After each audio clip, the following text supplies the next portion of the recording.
They Live on Levels by Terry Carr, originally published in October 1973 in an anthology edited by Robert Silverberg called New Dimensions 3, republished the next year in another anthology edited by the author called Worlds Near and Far, and again in 1976 in a collection of the author's stories entitled The Light at the End of the Universe.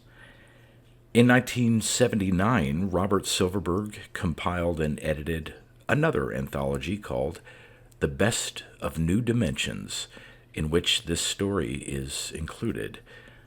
Read by Daryl T. Smith II for my channel, Quasar Spectra.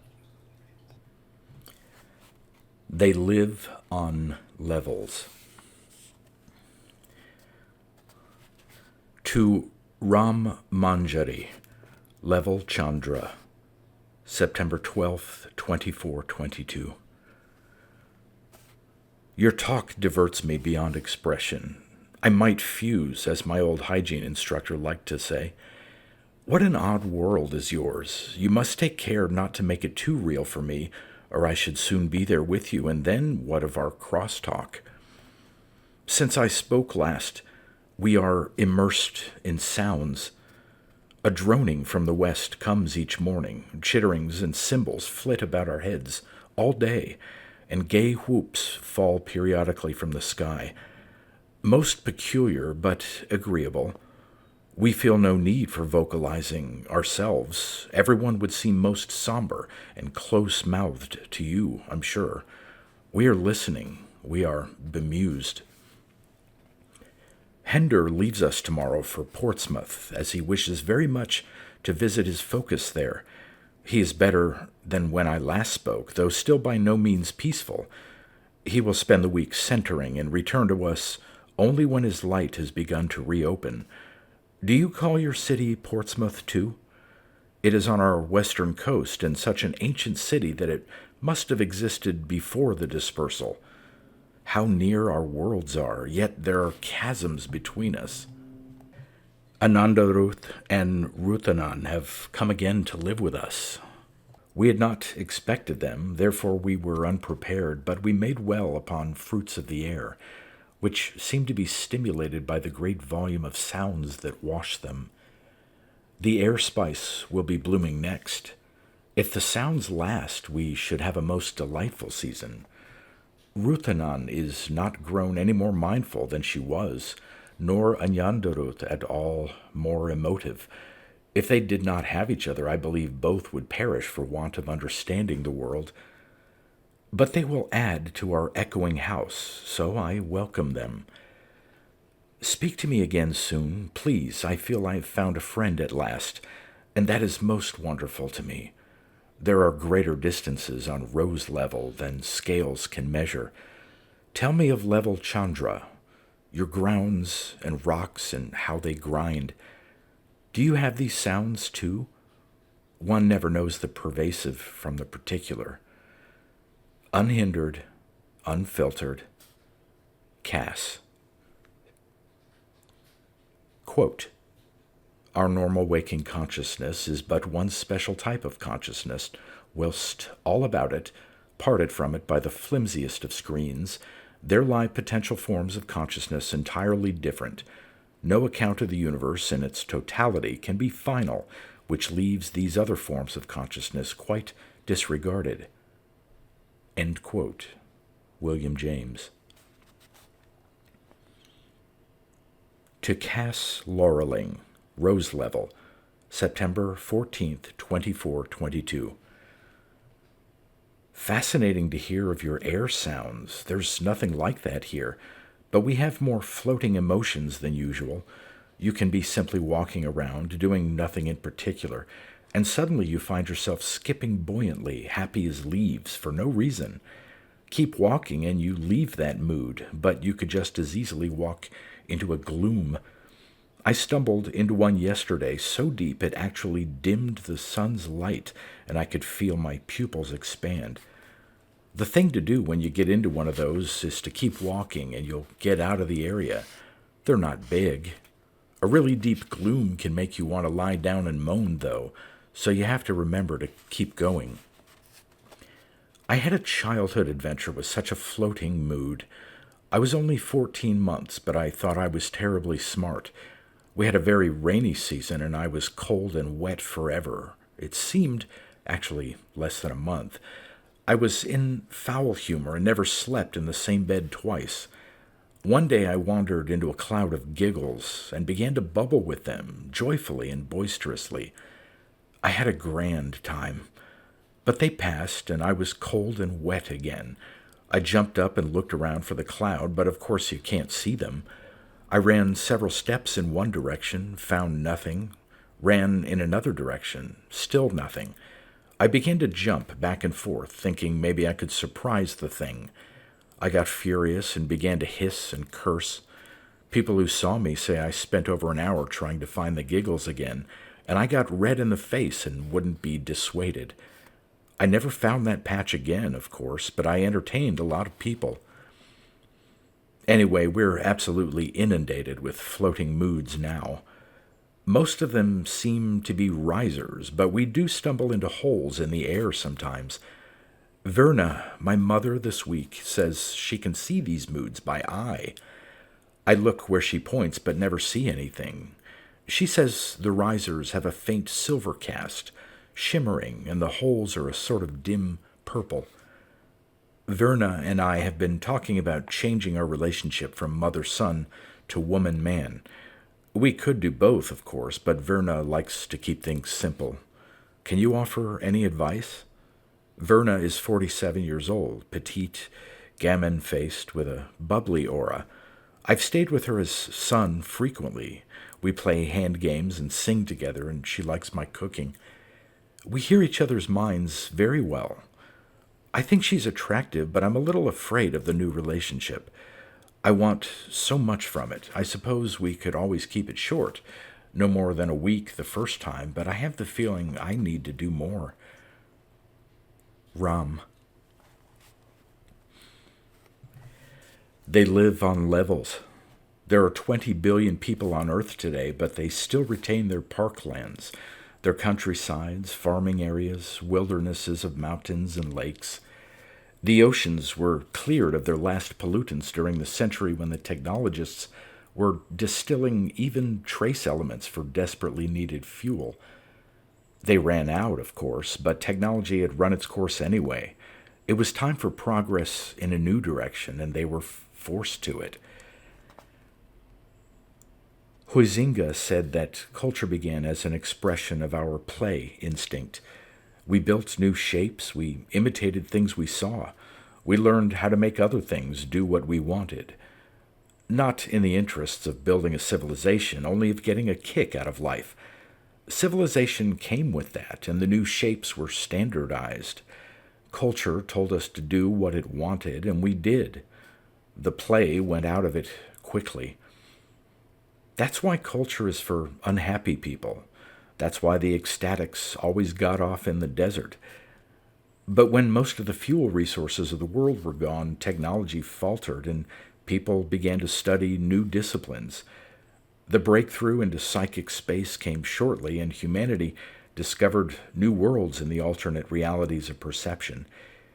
Here were universes that had seldom been glimpsed by men, and then only as shimmering dreams. High Brazils of the mind. Now, as people learned how to reach them, these new levels of perception offered space for the planet's aching cities. Landscapes assumed new lines, colors pulsed above, below, and beside the familiar spectra. People found that they themselves looked other than they remembered. Natural laws seemed to change or were augmented. And on each new level it was different, always different from the last, an infinity of new worlds. All it took was for people to follow their full natures, to live their own consciousnesses, each to his own perception, to each his own reality. So now they live on levels. No one knows how many levels there are, but there are enough to provide room for 20 billion people on this one planet. Are you dubious? Even if they don't see people who live on different levels from them, that can't mean the others aren't there, can it?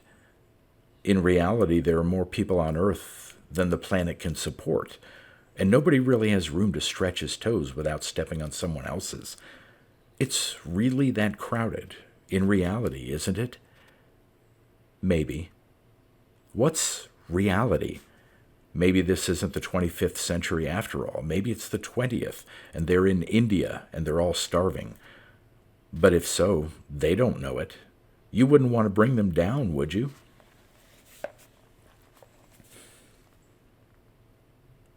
To Ram Manjari, Level Chandra, September 15th, 2422.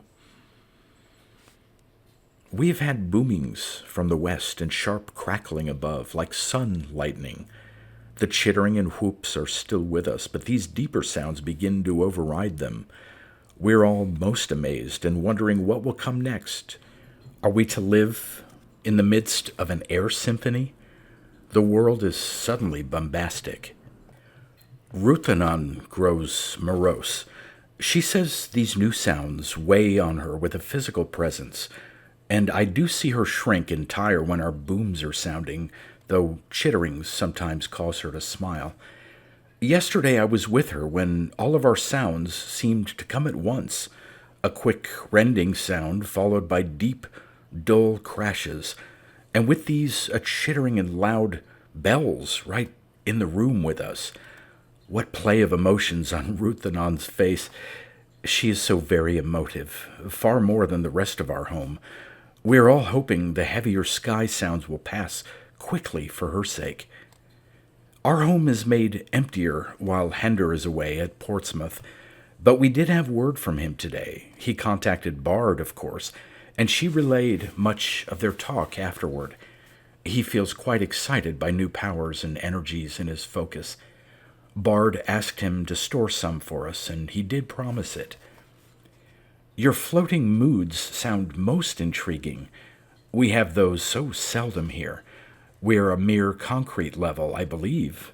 I once felt a gloom darkening, such as you describe, but it was only in one room. It never moved.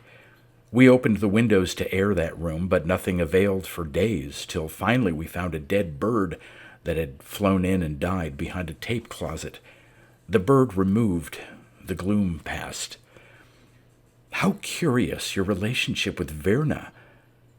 Are mother-son ties different from those of man-woman? Or do you speak metaphorically? Surely you do not change shape as you assume new relationships. Is one relationship closer than others? Then choose the closest. Space between people is wasted, as we say here. It is only a wistful saying, however. Do you celebrate anniversaries of the dispersal? We used to, but the practice is unpopular now. Our world is so very slow in filling up, we begin to fear it will forever be a wilderness. Unseen, unexplored. Cass. They're born knowing all about sex. Why shouldn't they understand it? They remember their former lives. Cellular memory isn't very complicated, perhaps, but it's clear and complete. The only time they don't remember very well is when they're born into another level. On the cellular scale, things can still slip through. The screen between levels is no iron wall. Kids get born to women who haven't had relations with a man for years. Kids get born to men, too. 5-year-olds have born children and thought nothing of it. The prevalence of cross-birth means people never are certain whose genes went into the kids they birth, so there's a lot less identification and they don't have a lot of expectations and demands to make. Most of the time a woman's child is hers and her lover's, as you'd expect, but they can't count on that, and they don't. Flesh of my flesh doesn't mean anything when you don't know. Blood ties become theoretical. When men or kids have children, they can figure it didn't happen on their level. They must have been around when a fertilized egg came through the screen. But that's just a certainty of uncertainty. The bearer knows he's not the genetic parent.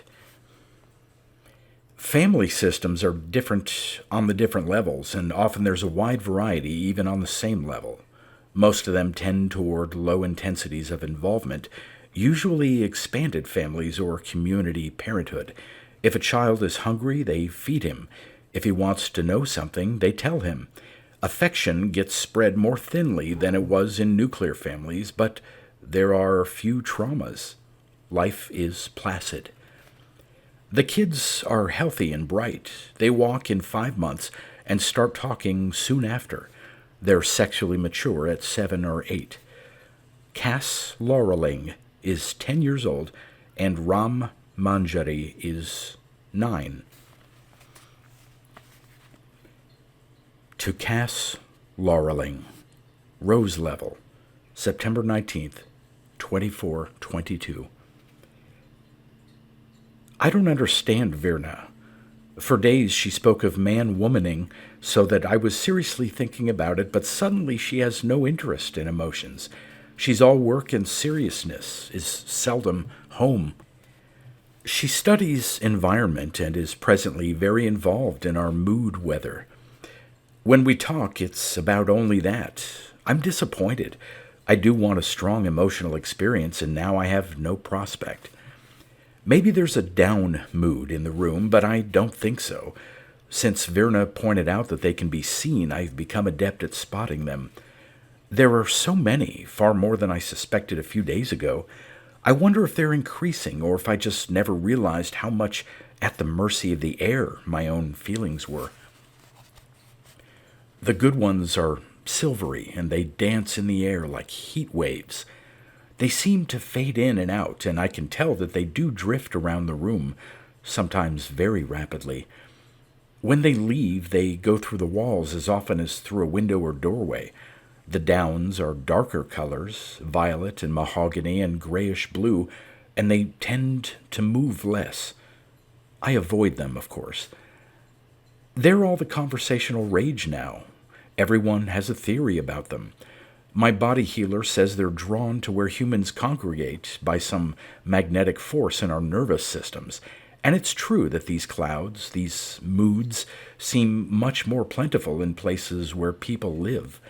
I have an acquaintance who's an amuser, who gives public performances, and she claims she can dispel the darker moods and attract the silvery bubbling ones by the force of her own projections. Virna's begun to hint that she knows where they come from, and she makes odd, meaningful remarks, which she won't elaborate. Her mind is always so roiling with thought and constructions that I can't see much of what she means. One thing she said was, "They're more than moods, they're alive." And I think she may be right. I've been watching them, and I think they do move with real purpose at times. But if they're really alive, how long have they been here? And do they see us? You've spoken before of Hender's Focus at Portsmouth.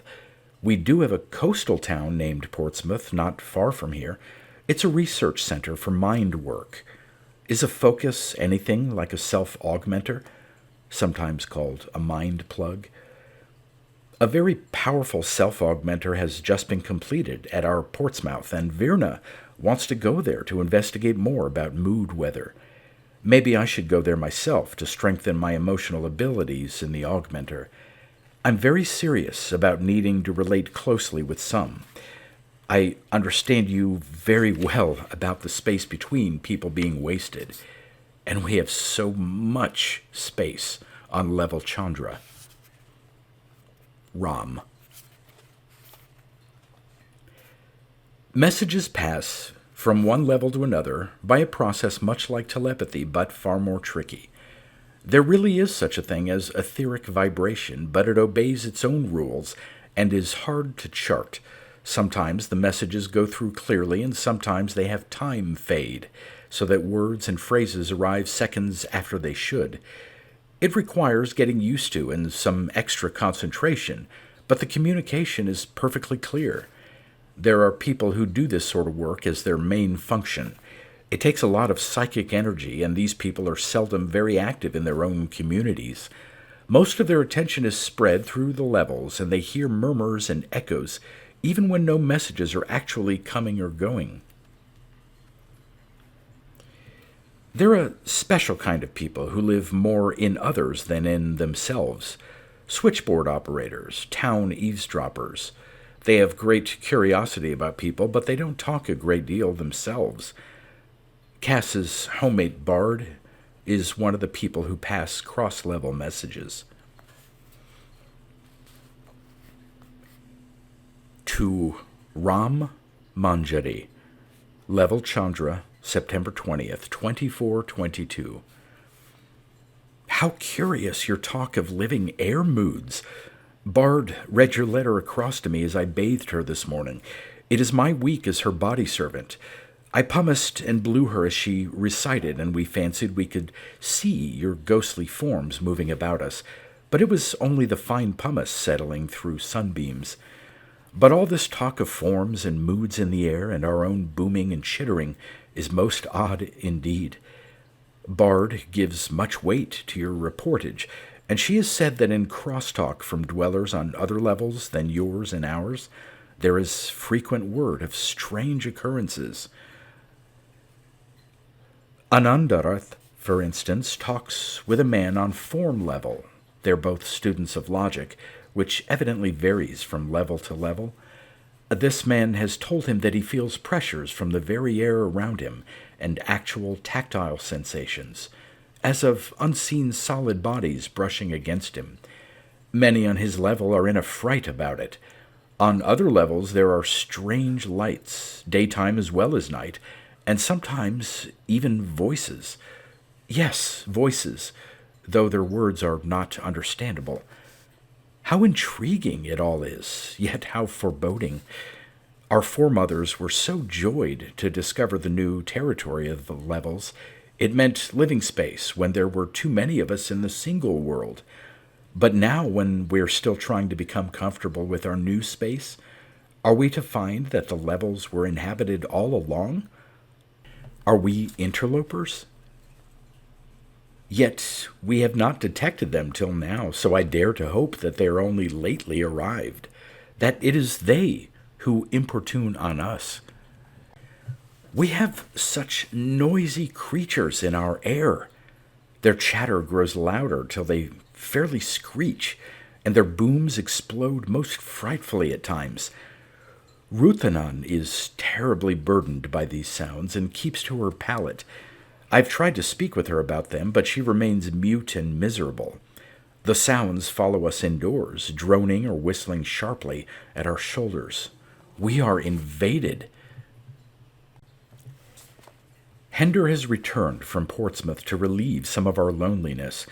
He has gained much in confidence there. I believe you guess correctly in likening a focus to a self-augmenter. It is an area of concentrated energy which commands one's attention and informs the sensibilities for days or weeks after.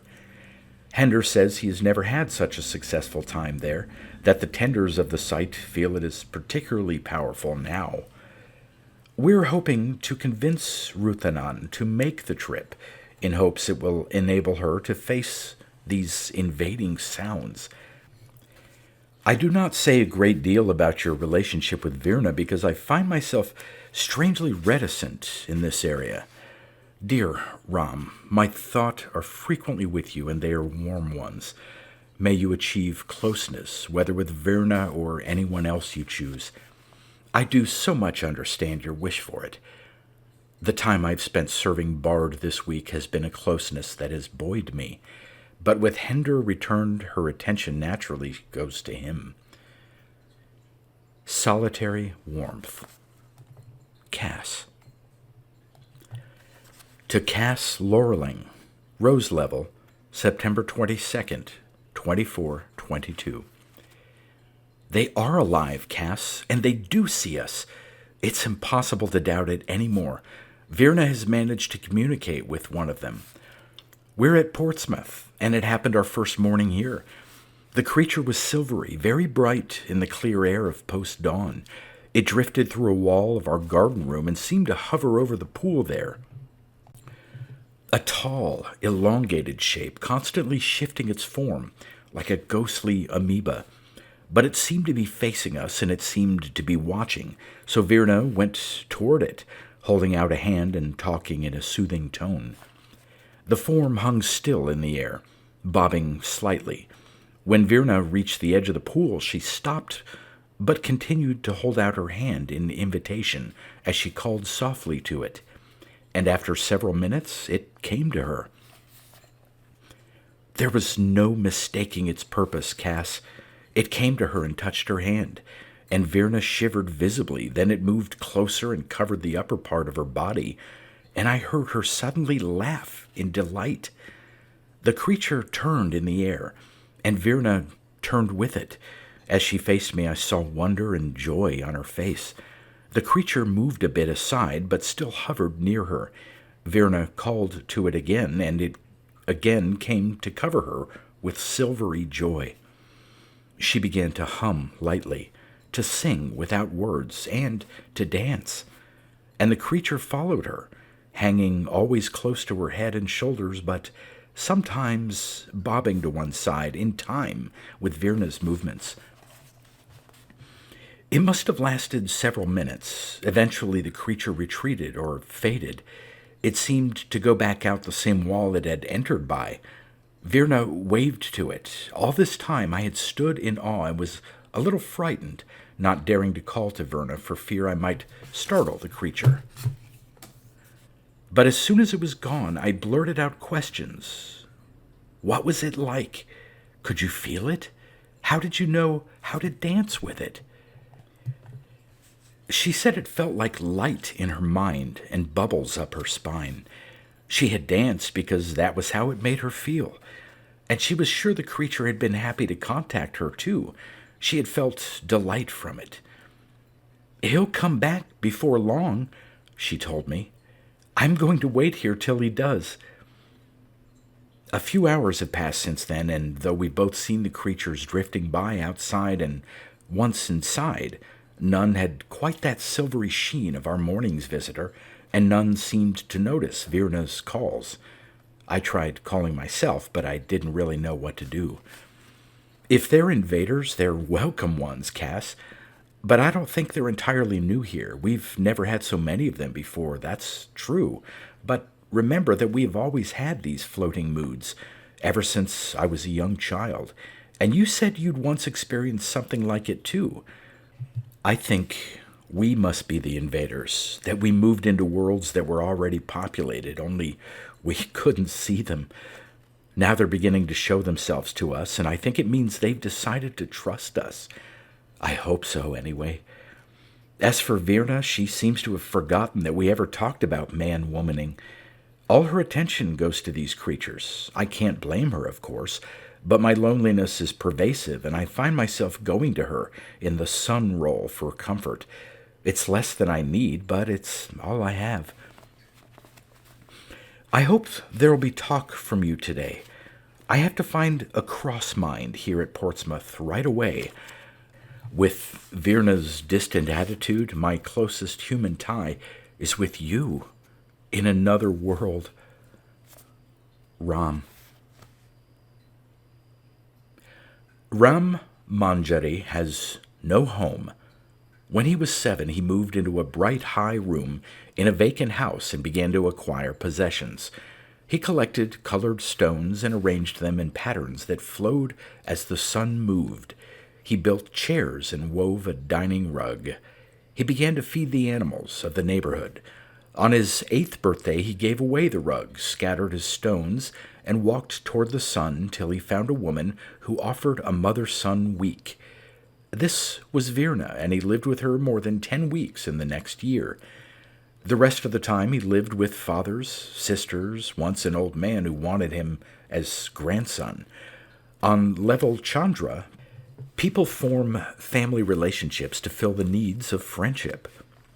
Cass Laureling's home is a many-roomed house overlooking the River Quail.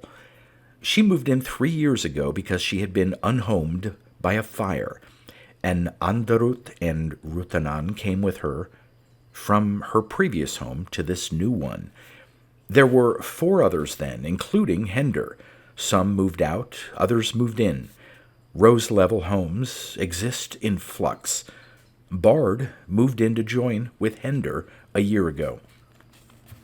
Homemates sleep with whom they want, and sex with whom they want, and sometimes there is love. Outside the homes, on Rose Level or Level Chandra, there is space for trees, lakes, walking paths, streams. There's always room to be alone outside a house, but people tend to huddle together within whatever walls they call homes. To Ram Manjari, Level Chandra, September 22nd, 2422. Ruthanan continues to bow beneath the weight of sounds. Last night I heard her whimpering as she slept. Anandaruth was with her, but he hears nothing when he sleeps. He lies dreamless and is no comfort to her. I crept to her pallet and held her till she quieted. This morning she thanked me and said her dreams were better when I was with her. To be truthful, I slept more fully myself. Bard, of course, was with Hender, and I should otherwise have slept alone. Later this morning, Ruthanan faded again. We had a great booming over the river, and then a sharp crack right in the very room with us. Ruthanan cried out and cowered, and began to cry. Anandaruth was just going out. He paused and tried to talk with her, but she was not equal to his rationality, and he retreated from the force of her fear. "They're only oral impressions," he said. "You are free to interpret them in comforting ways rather than manufacturing monsters." Anandaruth does not understand fear. It is not familiar to him. He went out to an appointment, and I went to Ruthanan. "Are you unhurt?" I asked her, to which she nodded vaguely, eyes wide and staring. "Will you travel with me to Focus at Portsmouth?" I said. She shook her head violently and retreated beneath her blanket for some minutes. At last she came forth and said, "Do you think it will help?" So I knew she would change her mind, and I assured her that a day of focusing should greatly strengthen her understanding, and that all of us had agreed this was her best course. "Anandaruth too?" she asked, and I said yes, he too. He does not understand her and is no help to her, but still she looks to him for guidance. So I am making up an overnight pack, and in an hour we shall leave for Portsmouth, whence I shall send my next message to you, assuming I can be heard, despite our increasingly clamorous skies. In hopeful transit, Cass. To Cass Laureling, Rose Level, September 23rd, 2422. I was so relieved to find our new cross-mind last night. I was feeling terribly isolated, cut off. All the familiar, lonely feelings here in the middle of a city of thousands of people. He's a gray man with quiet eyes and a dry manner. He recites his messages as though he weren't hearing them himself. Did I ever tell you that our last cross-mind was a berry, cheerful little man who would hop around and make flamboyant gestures as he read your words across? He gave a lot of joy to your messages, but I find from this new gray man that your own joy comes through with no need of a cross-mind's acting. I think you must be a rising bubble all by yourself, one of those pockets of happiness that we've been having in our air. Everything is metaphorical. All of life is a symbol of some other reality. And haven't we found that these air moods are living creatures? You're a joyous bubble to me, Cass. If only I could chase you as easily as I used to chase giggles. I'm sorry I'm starting to babble nonsense. I'll talk about something else. We've been visited again by our air creatures. 3 of them this time, and Virna is beginning to establish a language of gestures. They become clearer to the eye each day. Now we can see the movement of their limbs. They walk upright, and I think they have several arms. Does that frighten you? They really don't seem at all menacing, and I could be wrong about their arms. I've been talking with people at Portsmouth about them. Everybody thinks they're becoming more and more numerous every day. A woman who tends the city's parks is very grumpy about all the hubbub. They built this big augmenter, she complained to me, and now everybody comes here to get bigger. They sleep in the grass and leave their odors behind. And that's not bad enough. Now there's ghosts coming to haunt us. It was a happier town without this augmenter, but try and tell anything to these young snats with their self-realization. The town does have more people in it than there are beds for. Not that that's any problem to anyone but a sour old woman. I was hoping I'd get to visit the augmenter myself, but there's always such a crowd there that the effects are diffused among them. And still more people arrive every day. I manage to be lonely even among the crowds, though. I suppose loneliness is a part of us all. Your message yesterday cheered me, but it was frustrating, too. So good to hear your words. Surprising to know you've come to Portsmouth, too. But you're not really here, are you? Not here where I can see and touch you and look in your eyes. If only we lived in the same world, so that I could travel to be with you, no matter how many days away. But to be in the same city and still be so far apart? I can't think of anything more to say. Ram. Quote, I'm not trying to change you. It may happen that one day you may become a man of knowledge, but that will not change you.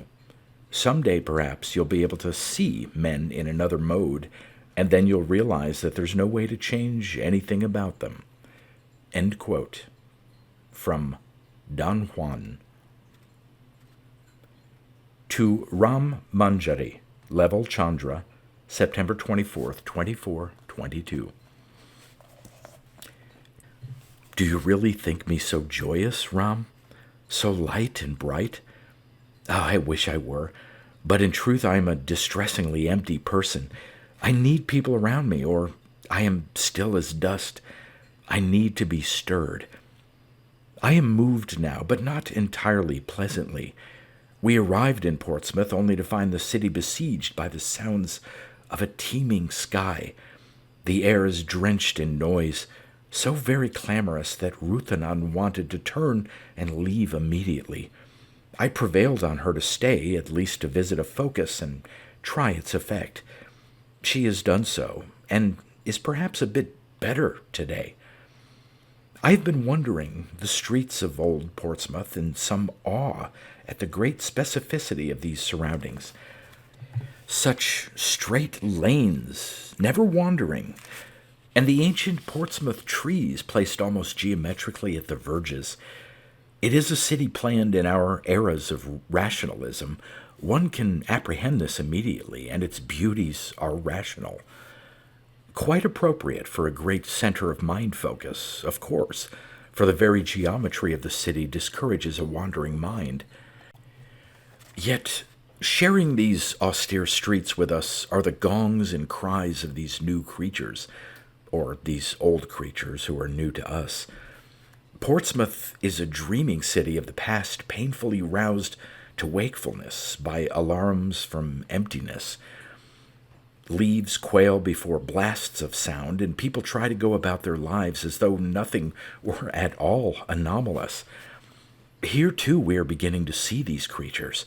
One need only find the point from whence a ghost sound issues, and there will be a darkening of the air. Light that is mysteriously roiled and agitated, as though the creatures are trying to pull themselves through. And they must be succeeding, for only a few days ago they could not be seen at all, and now they are here. They invade us in full force. Perhaps I've caught Ruthanan's fears, for in truth the creatures are frequently beautiful and their sounds melodious. I believe some of those sounds are their voices, that we seem to hear bells and hissing because our senses must interpret only fractionally heard sounds without reference. I met a man today who maintained that these new creatures are gods come to deliver us from our isolation, that they are to be worshipped and loved. He did believe it. I could hear as much from his mind as from his voice, and it was all joyful. He said there are many others in Portsmouth who believe as he does, and that when they hear the voices of these creatures, they always sound musically, harmoniously. And it is true that I see people walking the streets and parks with eyes half closed, listening in joy. When I brought Ruthanon to her center of focus last night, she was told immediately that her first discipline would be that of silence, to create peace within herself and to hear it in her surroundings.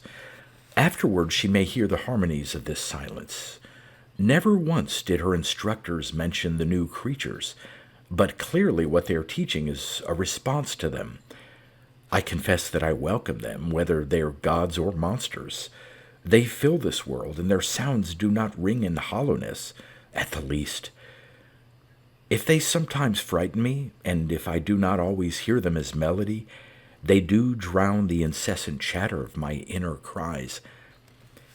Why should Portsmouth be such a target for these creatures, if not because of the great natural focus that exists here? They flock to a city where our minds are most open and capable, where we may be expected to be most receptive of the bizarre.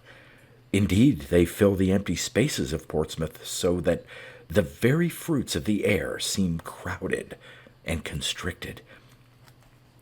This morning, Ruthanon and I drank the light and wondered if we might thereby also be consuming a creature or two. I am coming to believe that these beings appear so predominantly at this place because they are drawn to the vacuum of our loneliness, which is more openly felt at this point of focus, for those of us who are in need of gathering ourselves are so very frequently driven to it by our inescapable isolation. It is a fact that I have not confided to anyone, that every person I meet seems only a reflection of myself, and therefore no relationship that I have had has been fully satisfying. We live in this level because this is who we are, but our very closeness makes our contact empty. And so we feel our closeness as isolation, and that is the irony of it. Does this make sense to you, dear Ram, or am I only being fanciful? I feel that we have arrived at a turning point, but I cannot define its nature. Something new is happening, but what is it? I do understand with all my heart when you speak of the frustration of being so near and so inescapably distant now that we are both in Portsmouth. But why should we feel this need to meet in the flesh? Why should we be drawn to each other rather than to those of our own worlds? I believe it is our very strangeness that informs our attachment, for I feel you as an other, as not me, to a degree impossible on my own level. Perhaps we can meet yet, Ram, in a way. If we are truly in the same Portsmouth city, then let us try it. There is, in the Portsmouth I see, a long straight lane through South Park, flanked by poplars and rootberries, with, at the very south end, a giant brooding oak. It must be many hundreds of years old, and therefore surely antedates the dispersal. Do you know the tree? I shall be there at noon tomorrow, and if you will go to the same place, we may look for each other. Do not ask how, for I do not know. I only know that I shall be there, and that I truly hope you will too. Looking, listening, Cass. To Cass Laureling, Rose Level, September 24th, 2422. I have to answer you immediately, Cass, because your message has me so excited. More excited than you can have expected, because there is wonderful news. Yes, I will certainly be at the oak tomorrow at noon. I recognize the walk you describe, and I know the tree you mean. But I'll come there expecting a lot more than a romantic communing on separate levels. I could bear to be another Trista to your Isolet, but I think we can do much more. Cass, do you know yet what these invading creatures are? They're not monsters and they're not ghosts. They're human beings. 2 legs, 2 arms, 5 fingers, 5 toes, eyes, ears, noses, mouths, all. We see them more clearly by the hour now. Their outlines become clear and sharp, and they stay in focus longer. Virna even says she can hear them, though I'm not sure I can. She repeated for me one of their remarks. The air is full of patterns. The creature who said that, the person, was looking at us. It all fits together now. We felt the presence of these new people at first as moods. You heard them as sourceless sounds, and they see us as patterns. The invaders are people from different levels, Cass. The levels are drifting back together again. I don't know how or why. The barriers between levels are only mental. If what you were saying about our isolation and loneliness was right, then our need for contact may be breaking down the barriers. I don't know, and it doesn't really matter, does it? Cass, if the levels are coming together at Portsmouth, then we're here at the right time in the right place. We can meet, really meet and be together. When I heard your message, it was more than just the voice of our gray, cross-minded little man. I actually heard your intonations, your accents, your voice. I was amazed and I laughed. The man looked surprised and paused in his reading, and I motioned for him to continue, and he did. When he was finished, I told him what I'd heard, your voice from his mouth, and he said the message had been particularly strong. In fact, crosstalk has been very clear to him for days, but he hadn't thought to wonder about it. So dull, so unreacting. He doesn't know what it means at all. Tomorrow, Cass, near the oak at noon. I'll see you there. Isn't that incredible? I really will see you there. I can hardly believe it, but I do believe it. Tomorrow. Ram. To Ram Manjari, Level Chandra, September 25th, 2422. I am suffused by joy, by hope, to see you, Ram, to meet in eye and mind and touch. It is hardly to be believed, but it will happen today. Earth's ancient stones grind and flow. New events come to us. We've seen multitudes in the streets and homes of this portal city, no longer only dim shadows, but fully fleshed people dressed strangely or not dressed at all. New faces, new voices speaking in strange accents. Their voices are clear, not booming or keening, and they can see us as well as we them. Ruthanon fled to her focus, where she huddles and pursues her disciplines, surrounded by the crowd. Unfamiliar faces abound even there, however, especially there.